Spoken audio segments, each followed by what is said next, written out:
Balada Rindu Nek Padma. Mata cekung Padma mengerjap menatap senja yang entah mengapa akhir-akhir ini terasa muram. Kerinduannya akan masa lalu seolah lindap pada semburat merah kekuningan itu. Hanya desir angin yang tak memberinya isyarat apapun yang ia dengar. Atau, gemerisik daun-daun jambu yang tumbuh di pelataran yang sudah sangat akrab di telinganya. Dulu, saat seperti ini, dari kursi beranda ia bisa saksikan bocah-bocah itu pulang. Dan, satu persatu mereka masuk ke dalam rumah dengan wajah masai usai bermain. Bocah-bocah itu kini telah dewasa, tapi tak bersamanya lagi sejak 8 tahun lalu. Pekerjaan telah membawa mereka meninggalkan rumah dan menyebar ke tempat yang jauh. Bahkan, ada yang di luar pulau. Dan, sejak itu pula, belum pernah mereka berkumpul bersama di rumah itu. Bahkan, saat lebaran sekalipun, kebanggaan yang sempat memenuhi rongga hati perempuan tua itu, karena telah berhasil mengantarkan mereka menjadi orang-orang sukses, setidaknya mereka bisa memiliki rumah sendiri, dan tidak lagi menggantungkan hidup padanya kini menjelma menjadi kesunyian yang setiap saat melecuti hatinya. Terlebih, saat senja begini. Sudah sebulan lebih. Mengapa mereka belum datang juga, gerutunya. Ia mulai putus asa. Surat-surat yang ia tulis dengan tangannya, lalu meminta tolong pada tetangga sebelah untuk diposkan, rupanya tak mendapatkan reaksi apa-apa dari mereka. Apa susahnya meninggalkan pekerjaan barang sebentar? Aku hanya ingin sekali saja melihat kalian semua berkumpul di rumah ini. Sehari, 2 hari, tak mengapa. Katanya, entah kepada siapa. Ketika senja perlahan tumbang oleh malam, ia beranjak meninggalkan beranda. Lincak itu berkeriut sebentar. Ketika ia mengangkat tubuhnya dari sana, tubuh renta itu tak mampu lagi melawan udara yang berangsur menjadi dingin. Gemetar ia menutup pintu. Segera ia rebahkan tubuhnya ke Amben. Amben yang dulu pernah menjadi rebutan ke-6 cucunya. Rebutan karena ingin tidur bersamanya, ingin dikeloninya, ingin didongengkannya, ingin ditembangkannya. Wajah cucu-cucunya saat masih kanak-kanak kembali membayang. Kali ini, tampak begitu nyata. Telinganya menangkap suara mereka bermain di pelataran. Menembangkan lagu-lagu dolanan yang dulu pernah ia ajarkan. Maka, dipanggillah satu-satu nama cucu-cucunya. Cucu-cucu yang ia besarkan sendirian sejak anak semata wayang dan menantunya meninggal karena sebuah kecelakaan.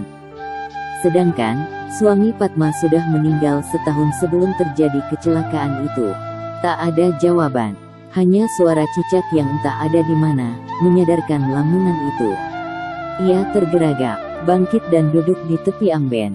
Dan mulailah ia melantunkan tembang. Ini yang pertama sejak ia ditinggal sendirian cucu-cucunya.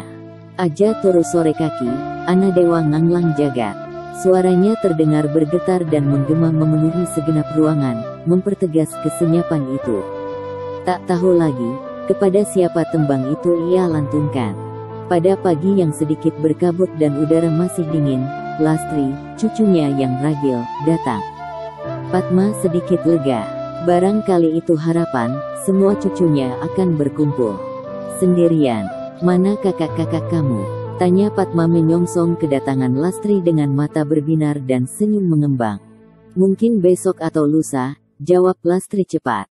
Sebenarnya, ia tidak tahu pasti kapan kakak-kakaknya akan datang. Nyatanya, sudah lewat 3 hari, kakak-kakaknya tak juga datang. Ya, Lastri memang hanya ingin menghibur neneknya itu. Mengapa belum datang juga? Tanya Padma seperti ditujukan pada dirinya sendiri. Lastri tidak menjawab. Ia tahu, kakak-kakaknya tak ada yang bisa datang memenuhi panggilan Padma. Apalagi, dalam minggu-minggu ini, ia sudah menghubungi mereka satu persatu.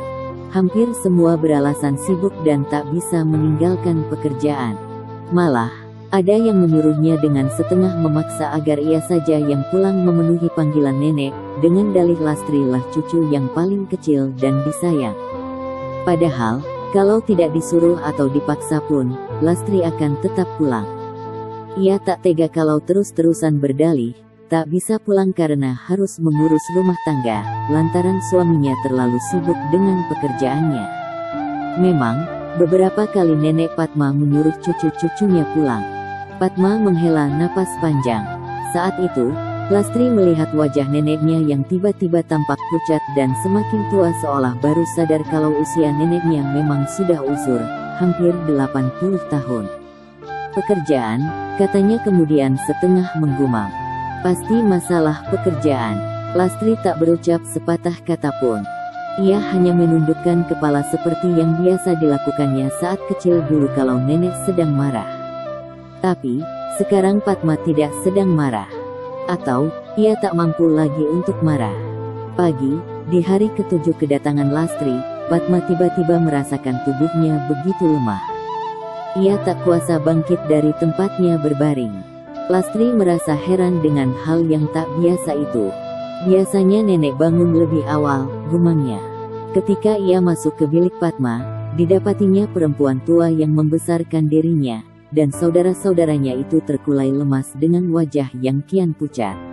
Dan sejak itu ia tahu kalau neneknya jatuh sakit. Maka, tak ada pilihan lain bagi Lastri untuk merawatnya. Karena itulah, ia memutuskan untuk tetap tinggal. Ia menelepon suaminya, mengabarkan hal itu. Suaminya bisa mengerti. Kian hari kesehatan Padma kian memburuk. Sekarang, ia hanya bisa berbaring saja di amben. Namun, mulutnya masih bisa dengan jelas berkata-kata. Meski sering melantur, Lastri mencoba menawarkan pada nenek agar bisa bicara dengan kakak-kakaknya melalui ponsel. Tapi, nenek menolak dan kian meracau tak karuan. Suruh mereka segera pulang. Mereka memang anak-anak nakal. Hari sudah malam. Hati Lastri bertambah sedih menyaksikan keadaan neneknya itu. Semakin sadarlah ia kalau nenek yang dulu dengan tegar membesarkan dirinya, dan kakak-kakaknya sekarang sudah sangat tua, tidak berdaya, dan mulai pikun. Air matanya menetes. Dengan terseduh, ia menjawab, "Iya, Nek. Sebentar lagi mereka pulang." Peristiwa-peristiwa yang telah lewat bertahun-tahun lalu mulai berdatangan menghampiri pikiran perempuan renta, dan tak berdaya itu seakan semuanya baru saja terjadi. Cucu-cucunya yang ketika itu masih kecil menangis di depan jasad ayah dan ibu mereka. "Oh alah Ngger, kok ngenes tenan nasibmu." Begitu kalimat yang sering Padma ucapkan dulu, meratapi nasib cucu-cucunya.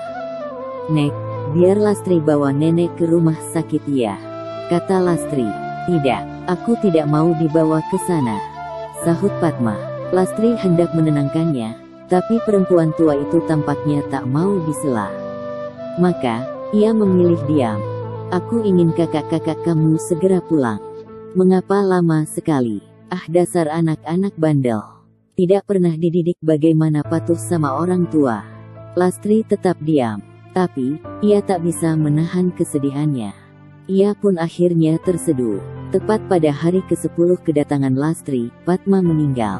Tangis Lastri segera pecah dan beberapa saat saja para tetangga sudah berkerumun di rumah itu. Dan setelah hatinya sedikit tenang, dikabarilah kakak-kakaknya melalui pesan singkat, "Mas, nenek sudah mangkat." Praktis, kabar itu membuat mereka satu persatu meneleponnya dan menyatakan kalau tidak percaya. Malah, ada yang menuduh Lastri berbohong dan memarahinya agar jangan main-main. Tapi, suara Lastri yang terbata-bata karena isak tangisnya membuat mereka semua lantas percaya. Satu persatu, mereka pun akhirnya pulang. Tubuh yang dulu gigih membesarkan mereka semua kini terbujur kaku tanpa daya. Di hadapan jasad itu, mereka berkumpul dengan wajah kusut dan letih penuh dengan penyesalan karena tak bisa menemani saat terakhir Padma. Bahkan, mereka tak sempat meminta maaf. Kini, mereka harus mengucapkan kata maaf pada tubuh yang sudah tak bisa berbuat apa-apa lagi itu. Di pemakaman, kata maaf itu mereka ulangi lagi. Kali ini, seperti berharap akan ada suara nenek Padma menerima kata maaf mereka dari dalam kubur. Tak satu pun dari mereka yang tak menitikkan air mata. Duka dan rasa bersalah rupanya tak turut terkuburkan.